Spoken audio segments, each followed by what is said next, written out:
Hey everyone, welcome to the third lesson of Unit 2. This is on intermolecular forces, and let's just get right into it. An intermolecular force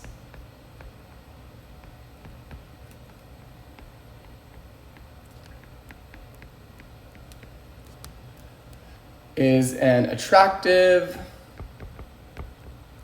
and repulsive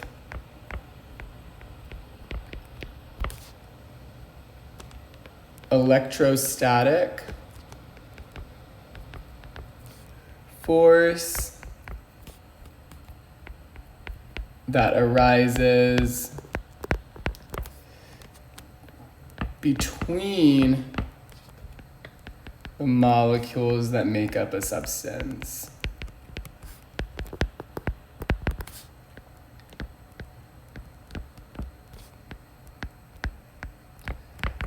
Also, sometimes intermolecular forces are abbreviated IMF. Basically, this is kind of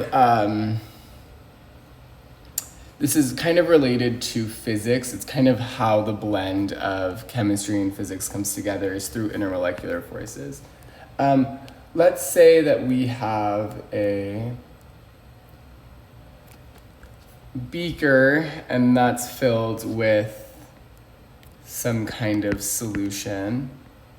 And let's just say that solution is carbon tetrafluoride.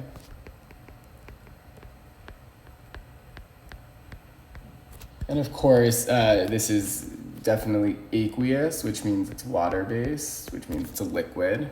Carbon tetrafluoride is CF4. What we need to, and I know we know this, but in order to explain this concept, we need to remember that there's not just one CF4 molecule in this vial of liquid or in this beaker of liquid. There's like trillions of CF4 molecules in this solution, right? Like there's trillions of molecules, and they all come together to kind of make something that we can see with our eyes. Basically, what an intermolecular force is, it's an arrangement of how these molecules come together to make a substance that we can see with our eyes. And this has to do a lot with physics. This has to do a lot with forces. So if we draw this CF4 molecule, basically what we're doing is we're just analyzing the forces that are around the molecule. So how is it kind of being attracted to the other CF4 molecules that make up like the millions and millions of things that are in the beaker? At the same time, there's also a term that you don't necessarily have to be aware of, but don't get intermolecular forces confused with intramolecular forces. These are very different. Intramolecular forces are forces within a molecule.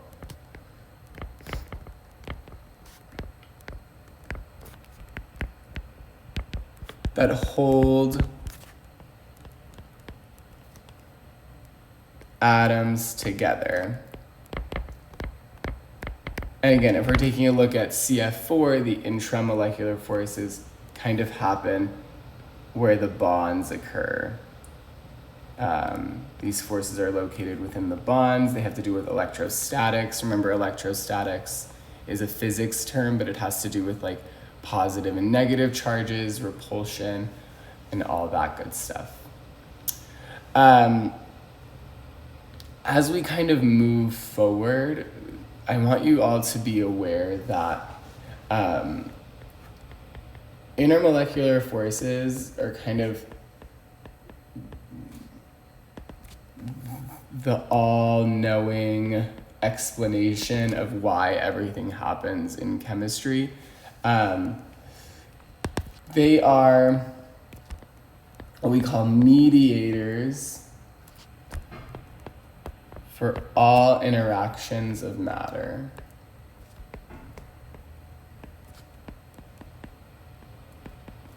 And even further, like almost every physical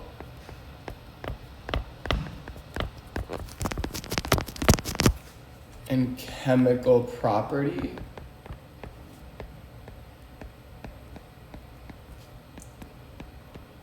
can be explained by analyzing intermolecular forces.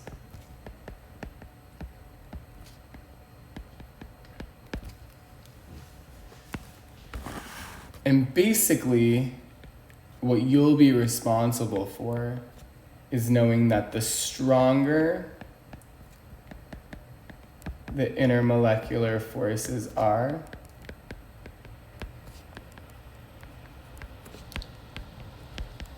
in a molecule,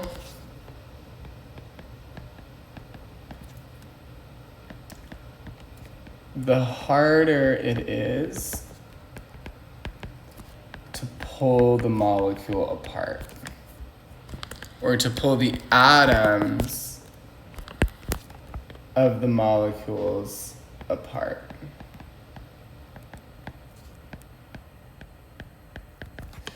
And again, we can take a look at an example of why this works and what we're actually talking about. So let's take a look at this idea of phase changes. When we change phases, we can go from a solid to a liquid to a gas, okay? And again, if we kind of draw these out at the atomic level, the atoms are very close together in a solid. In a liquid, they kind of have to be contained. And they're a little bit more free-flowing. It's still kind of close together. A gas is kind of all over the place. And there's no definite volume, so we can assume that the gases are moving as well. Basically, what this has to do with intermolecular forces is when something goes from a solid to a liquid, we call this the melting point. In order for a substance to melt, the molecules that made up the solid, they're the same molecules that made up the liquid, but they have to be pulled apart.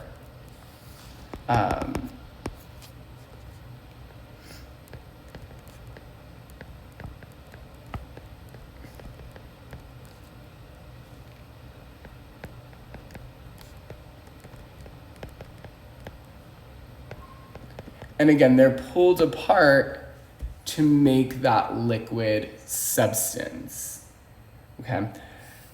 And again, or even further, we can talk about going from a liquid to gas. This is called the boiling point. In order for the liquid to meet the boiling point, molecules must be pulled apart.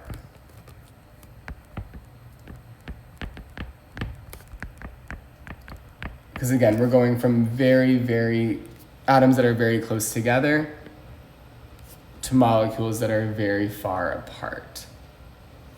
And just the final thing for, I guess, this video that I want to get across is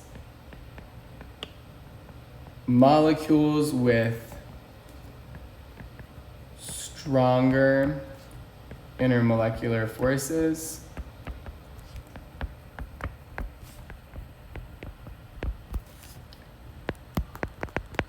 will have higher melting points and boiling points.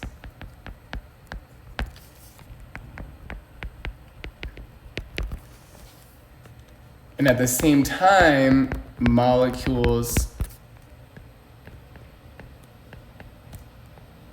with weaker IMFs will have lower boiling points, and I'll just put in parentheses, melting and boiling. Okay, now that we kind of got an intro to what intermolecular forces are, I'm going to introduce the 4 main types of intermolecular forces, and in the next video, we will dissect each and every one of them. But there are basically 4 types of intermolecular forces. If you ask me, there are 5, but I am not an organic chemist, and apparently there's only 4 intermolecular forces. First one is called ion dipole. The second one is called dipole plus hydrogen bonding.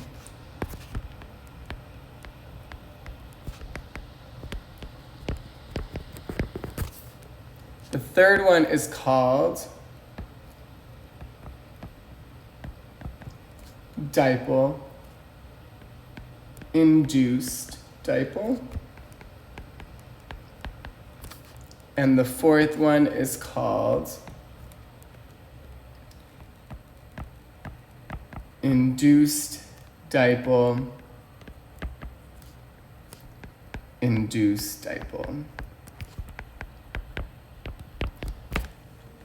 I am going to stop here for this video. I will pick up from here in the next video, and we'll go through these 4. We'll talk about how strong they are. We'll talk about how we can recognize that they're each of these. And then we'll review in class. See ya.